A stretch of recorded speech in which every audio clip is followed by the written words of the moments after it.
Connect 4. Stay connected.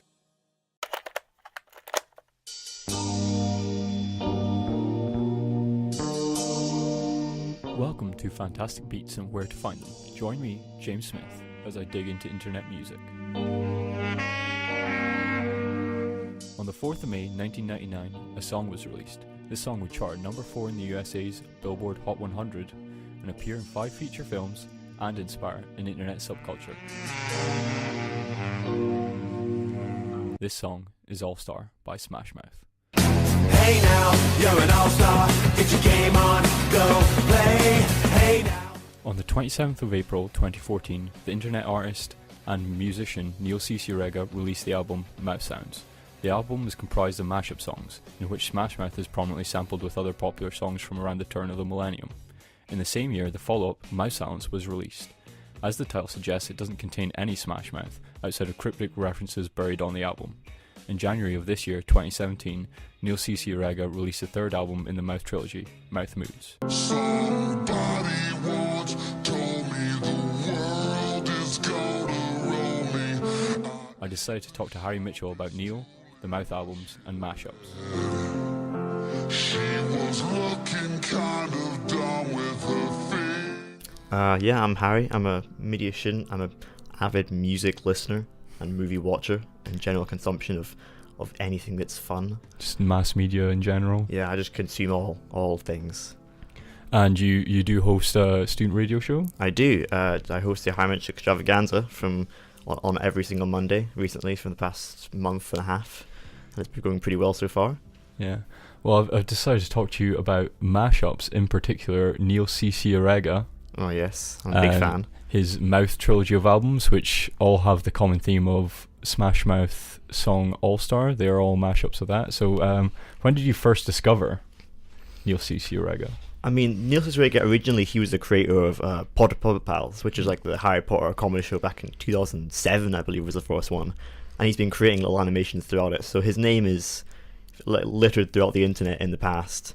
But recently then I saw his name crop up again for a completely different reason, which was just this ridiculous album filled with various Smash Mouth remixes. But I think it was the album after that, I think it was Mouth Moods, that was like I really had an attachment to.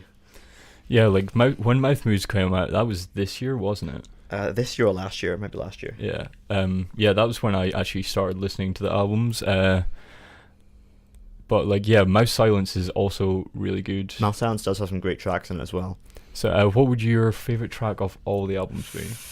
It might be Smooth from Mouth Mood. I don't know why I like it so much, but it's just I like 1 Week by Bare Naked Ladies a lot, and that is throughout the album, and it's hilarious to me that's remixed so much. But I do have some other favourites as well littered throughout. Like there's Wow and Tiger, and Bustin' is an obviously family favourite. Bustin's the best. You can't go wrong. Yeah, one of my favourites is Wonderwall. Oh yeah, of course, yeah. They have taken the Oasis song Wonderwall and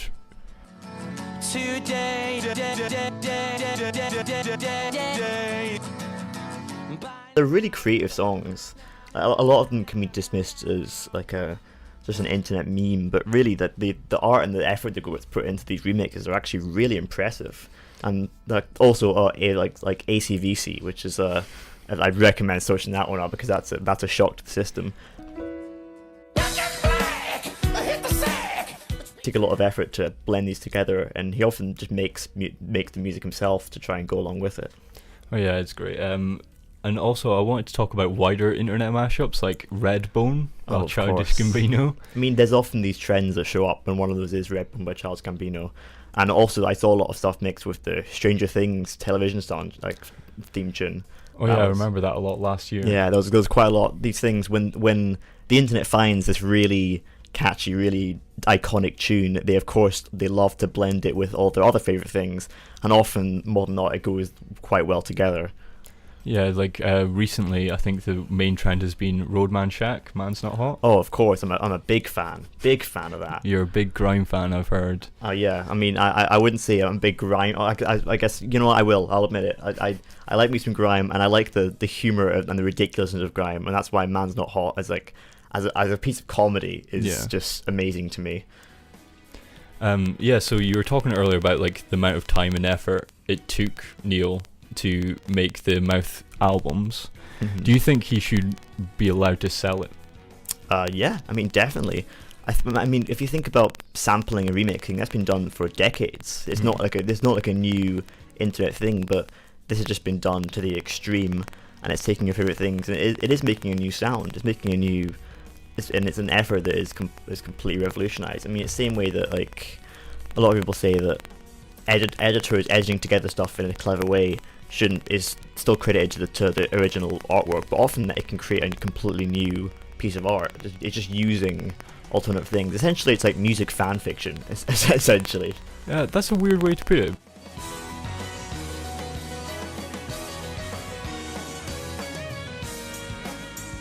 Although the internet has spread the idea of the mashup, its roots can be traced back to plunderphonics, a term coined in 1985 by John Oswald in his essay Plunderphonics, or Audio Piracy is Compositional Prerogative.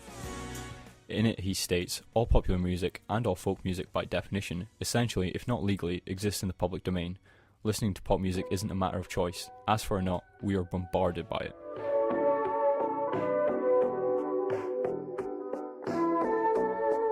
But are we bombarded by pop music now?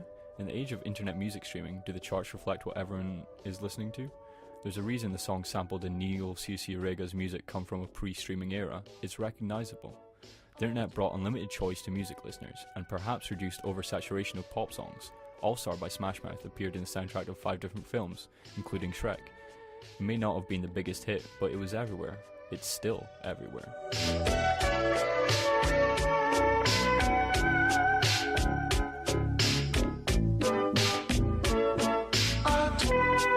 What do you think? Has the ubiquitous nature of pop music faded? Or do we just need to wait 15 years for someone to define current pop music via mashup? Who knows? This has been Fantastic Beats and Where to Find Them. Till next time, keep your ear to the ground.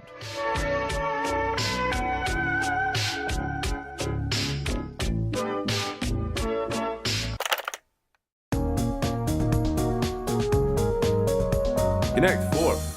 Stay connected.